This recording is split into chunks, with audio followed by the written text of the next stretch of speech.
Alright, what we have here is one run-of-the-mill disposable camera. Front cover has been removed. Battery's still in place. And most importantly, if you look closely, you can see behind the flash unit, the big capacitor is hidden behind the circuit board in this picture, so you can't see how large it is.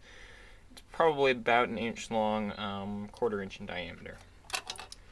Now what I'm going to do here is, very carefully, right here, this metal pad is where the flash button used to be. Press this. You can hear a whine as the camera charges up. And then, if we apply a short metal object to the capacitor just behind here,